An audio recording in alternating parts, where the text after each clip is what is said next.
You can reply to just those 3, or more if you'd like. But we have to have 3 in the paper each week. Sure. I folded my arms and leaned on the table. There's just one problem. She lifted her eyebrows. What would that be? I don't want to. At this point, it's this or drop out. She stood up and walked back to her desk. The choice is up to you. I shoved the laptop in my messenger bag and picked up my leather jacket from where it rested over my chair. Good choice, she said. I gave her a final look and walked out of that office, and right into my worst nightmare.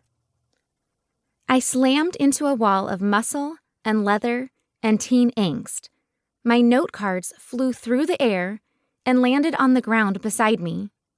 Ouch! I rubbed my elbow. I'd told my mom heels weren't a good idea, but it turned out Emmerich Turner was my worst fall risk. He sat back on the floor like he belonged there, like we didn't have a school assembly in 5 minutes. You all right? I trained my eyes on the ground as my dad's voice played in the back of my mind. Everyone should feel like you like them, no matter what. That was going to be hard. She rolled her eyes like she didn't get it. You're coming to the airport with us, right? I nodded, but that wasn't important. My best friend, nay, the love of my life, was leaving for China. China! And what if Grandpa said was anywhere close to the truth? This could be my last chance to tell her how I felt. Man, my pits were sweating again. Where was that deodorant? Well, Grace stood up and brushed salt crumbs off her sweatpants. Mom was asking if I was on my way. I better get going.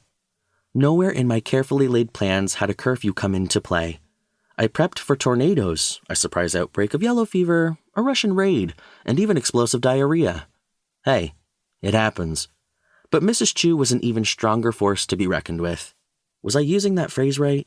Either way, Grace was giving me a hug and walking out the door with the rest of the Twix. And she still didn't know how I felt. Fabio's fine, I said. He's meeting us at the airport tomorrow. Cookie smiled. Will he give you a kiss goodbye? My sister's eyes widened. Oatmeal? It took all I had not to roll my eyes. Honestly, the idea of Fabio and me kissing was so far off base, it was laughable. He and I had gone to every single prom together, and not once did anything happen. Not a kiss on the hand, not a peck on the cheek, not a soul-shattering makeout session. We both knew we were friends, and that was so much better without hormones and feelings complicating things. Ryan stayed silent, and the longer he stayed quiet, the angrier I got. What? I yelled. What kept you from coming here? His voice came out a whisper. I started dating Bella. My mouth hung open, unable to find the words until they came out in a rush. Get out! Get out right now! Cindy, And then I was screaming, Get out of here! Right now! Get out of my room! Get out of my life!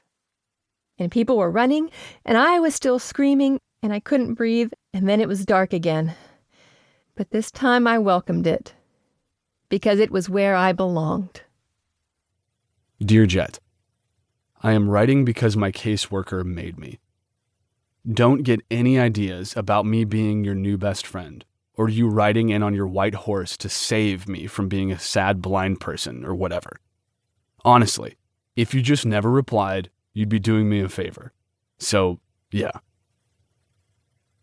I nearly choked on my drink. Now I knew what Terry had meant. But if anyone was up for a challenge, it was me. I'd just moved to Oklahoma from Georgia, set up my apartment without my parents' help, and taught blind students all day. I could handle this. So I emailed her back. From Jet Johnson to Cinderella 0310. Dear Cinderella, I hate to break it to you, but I'm a man of my word. You should be happy to know I don't have a white horse handy or any intentions of saving you.